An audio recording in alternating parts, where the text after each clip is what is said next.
నారాయణమూర్తి గారు మీకు కూడా గుడ్ ఈవినింగ్. రైట్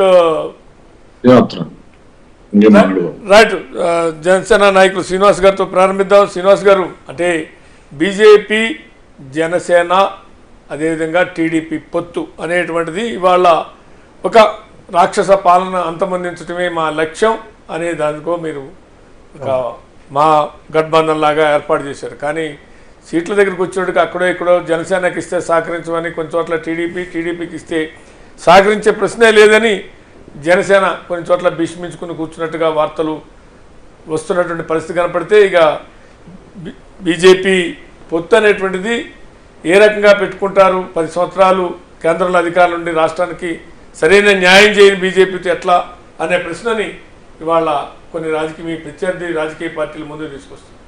శ్రీనివాస్ గారు, మీకు ప్యానెల్లో ఉన్న పెద్దలందరికీ నమస్కారం అండి. ఖచ్చితంగా అసంతృప్తులు ఉండడం అనేది సహజం రాజకీయాల్లో. సరే, ఈ 3 పార్టీల పొత్తు ఇందాక మీరు ముందుగా మాటలు చెప్పినట్టుగా ఒక రాక్షస పాలన అంతమొందించడానికి మా పార్టీ అధ్యక్షులు పవన్ కళ్యాణ్ గారు ఇప్పటం సభలోనే చెప్పారు, వైసీపీ విముక్త ఆంధ్రప్రదేశ్కు వైసీపీ వ్యతిరేక ఓటు చీలకుండా అనే ప్రయత్నం చేస్తారన్నమాట ఆ రోజే చెప్పుకొచ్చారు. అయితే మేము అంటాం, ఈ అసంతృప్తులు ఇవన్నీ కూడా టీ కప్లో తుఫాన్ లాంటి మా దృష్టిలో. ఖచ్చితంగా ఒకసారి సీట్లు అంటే డిక్లేర్ అయిపోయిన తర్వాత ఒక బీజేపీ వారు కానీ, జనసేన వారు కానీ, టీడీపీ వారు కానీ ఒక క్రమశిక్షణ కార్యకర్తలుగా నాయకులు చెప్పినటువంటి మాటకు అనుగుణంగా నడుచుకునేటువంటి విధానం ఉంది. కాబట్టి నేను ఈ పెద్ద ఇష్యూ కింద నేనేమనుకోవట్లా. సరే, మీరు అన్నారు ఇంకొక మాట బీజేపీ విషయంలో 10 సంవత్సరాలు బట్టి ఏమీ చేయలేదు కాబట్టి బీజేపీతో ఎలా పొత్తు పెట్టుకుంటారు అన్నట్టుగా మా అధికార పార్టీ విమర్శలు చేస్తుంది అనేది. మేము వాళ్ళని అడుగుతున్నాం, 5 సంవత్సరాలు మీరు అధికారంలో ఉన్నారు, 5 సంవత్సరాలు బీజేపీ కేంద్రంలో ఉన్న బీజేపీకి మీరు అడిగినటువంటి అన్ని విషయాల్లోనూ మద్దతు చెప్పారు. నాకు మెజారిటీ ఎంపీలు ఇస్తే కేంద్రం మెడలో ఉంచి నేను సాధిస్తానని చెప్పిన మాటలు కూడా చెప్పుకొచ్చారు. మరి ఎందుకు సాధించలేకపోయారు? పోనీ మీరు అన్ని డిమాండ్స్ అక్కడ పెట్టొచ్చుగా. మరి కేంద్రం ఇస్తున్నటువంటి అనేక పథకాలన్నీ ఉన్నాయి కదా, ఆ పథకాలన్నిటికీ పేర్లు చిన్న, ఇప్పుడు పిఎం కిసాన్ అని కింద ఉంటుంది, చిన్న పేరు కనిపించదు, అది వీళ్ళు ఇచ్చినట్టుగా చెప్పుకుంటారు. నేను అంటుంది, వీరి పథకాలు కేంద్రం ఇచ్చే పథకాలకి వీరి పేర్లు పెట్టుకున్నటువంటిది ఎందుకు జరుగుతుంది? మరి రాష్ట్రానికి ఇచ్చినటువంటి బీజేపీ పార్టీ ఇచ్చినటువంటి కేంద్ర ప్రభుత్వం ఇచ్చినటువంటి అనేక కేంద్ర విద్యాలయ సంస్థలు కావచ్చు, అనేకటువంటి నిధులు కావచ్చు, అవన్నీ ఏమైపోతున్నాయి? మేమేమంటున్నామంటే, నిజంగా మీరు నింద చేసేటప్పుడు మీరు అధికారంలో ఉన్నారు, బాధ్యతతో ఉన్నారు, మీరు కేంద్ర ప్రభుత్వం సఖ్యత ఉన్నారు. మేమేమంటుంది, పార్టీల మధ్య సఖ్యత అనట్లా, రాష్ట్ర ప్రభుత్వం కేంద్ర ప్రభుత్వంతో సఖ్యతగా ఉన్నారు. సఖ్యతగా ఉన్నప్పుడు మీరు ఏం సాధించగలిగారు? విశాఖ ఉక్కే పెద్ద ఉదాహరణ. మనకి కేంద్ర ప్రభుత్వం ఒక విధమైనటువంటి నిర్ణయం తీసుకున్నప్పుడు వెంటనే మా పవన్ కళ్యాణ్ గారు కేంద్ర ప్రభుత్వం దగ్గరికి వెళ్ళి అక్కడ ఉన్న మోడీ గారితో, అమిత్ షా గారితో కలిసి ఇది మాకు ఎంతోమంది ఆత్మ బలిదానం వల్ల వచ్చినటువంటిది కాబట్టి మీరు కొంచెం దీనిలో పునరాలోచించుకోవాలన్న మాట మేము చెప్పాం.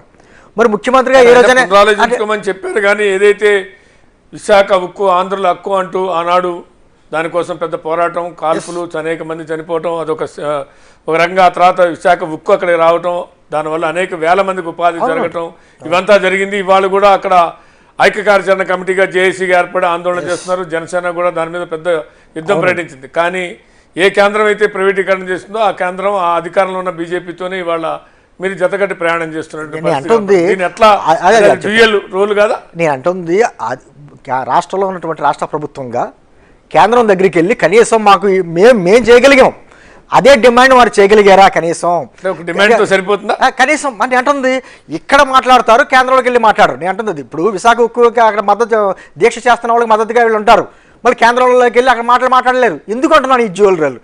అదేవిధంగా కనీసం ఒక విధమైన అఖిలపక్ష సమావేశం కానీ ఏర్పాటు చేయడం కానీ ఆల్ పార్టీస్ తోటి. నేను అంటుంది, పక్కన ఉన్న తమిళ రాష్ట్రంలో ఉన్నటువంటి పార్టీల పరంగా ఎన్ని రకాల కొట్టుకున్నా వాళ్ళ రాష్ట్రానికి సంబంధించి వచ్చేటప్పటికి కలిసికట్టుగా పోరాడతాయి. ఆ విధంగా అఖిలపక్ష ఏర్పాటు చేయడం కానీ, లేకపోతే ఈ విశాఖ ఉక్కు గురించి పోరాటం చేస్తున్నటువంటి కార్మిక సంఘాలతో కలిపి కానీ ఏమన్నా వెళ్ళి ఢిల్లీలో ఒక వినతిపత్రం ఇవ్వడం కానీ ఏమైనా చేయడం జరిగిందా? ఇక్కడ కూర్చొని తెలుసుకోలేదేమో. వాళ్ళు కూడా బీజేపీ కేంద్రంలో అధికారంలో బీజేపీ మిత్రులుగా మోడీతో యుద్ధం ప్రకటించడమో, మోడీతో క్లాష్ కావటమో, మోడీతో వ్యతిరేకత పెంచుకోవటమో వాళ్ళు జగన్ సర్కార్కి ఇష్టం లేదేమో. అందుకనే ఆ రకమైనటువంటి వైరం ఎందుకు అనే వదిలేసి. ఇక్కడ వైరం కాదు కదండి, బాధ్యత కలిగినటువంటి పదవుల్లో ఉన్నవారు వారు చేయలేని పని మమ్మల్ని చేయలేదని అడుగుతాను అంటుంది. అది అంటే మీరు ఏం చేయలేదు, వాళ్ళు మీరు ఊరికేనే కంటి తుడుపు కోసం ఒక ఆలోచించుకోండి అని చెప్పారు. మీరు ఉన్నటువంటి ఎన్డీఏలో ఉన్నారు కాబట్టి మీ మిత్రపక్షం అని. వాళ్ళు కేంద్రం తీసుకునే నిర్ణయానికి వాళ్ళు జై కొట్టారు. మరి అక్కడ దీనికి ఏం తేడా? అంటుంది దాని దీనికి ఇక్కడ ఏం తేడా ఉందా? కనీసం వినతపత్రం కూడా ఇవ్వలేని వాళ్ళు ఇప్పుడు అనేక సందర్భాల్లో కేంద్ర ప్రభుత్వంలో అనేక బిల్లులకు మద్దతు చెప్పారు కదా, అప్పుడైనా దీన్ని కొంచెం పరిశీలన చేయండి అని చెప్పేసి ఎందుకు డిమాండ్ చేయలేకపోయారు అంటున్నాను నేను.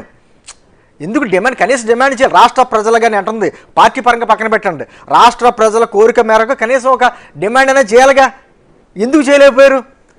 నేను అంటుంది వాళ్ళు ఏమన్నా కేంద్రంతో డి అంటే డి అని ఏమన్నా అన్నారా? అందలుచుకోలేదనే కదా. మరి అనదలుచుకోలేనప్పుడు ప్రశ్నించకూడదు. ఇంకా ఇప్పుడు అధికారంలో ఉండి బాధ్యతగా ఉన్నటువంటి వాళ్ళే డిమాండ్ చేయనప్పుడు ప్రతిపక్షంలో ఉన్న వాళ్ళు మేము ఎంతవరకు చేయగలం? సరే మేము ఇప్పుడు చేయగలం. మీరు ప్రతిపక్షం మీరు ఇక్కడ ప్రతిపక్షం కానీ అక్కడ అదే సార్ అధికార పక్షమే కదా. అందుకనే మేము ఇమీడియట్ గా ఆ ఇష్యూ గురించి ఢిల్లీ వెళ్ళడం, కూర్చొని మాట్లాడడం, ఈ విషయంలో పునరాలోచించుకోవడానికి కనీసం రిక్వెస్ట్ చేయగలిగాం. ఆ రిక్వెస్ట్ అయినా ఎందుకు చేయలేకపోయి ఉంటున్నాను నేను అంటే విషయాలు పార్టీలు వేరే అన్నీ చూసుకుంటారు. రాష్ట్రానికి సంబంధించిన అంశాల విషయంలో ఈరోజు కేంద్ర ప్రభుత్వం ఏమీ ఇవ్వలేదని చెప్పేసి ఒక మాట చెప్పగలదా మన వైఎస్ఆర్ కాంగ్రెస్ పార్టీ వారు? బీజేపీ మా రాష్ట్రానికి ఏం సహకారం చేయట్లేదు అనగలరా?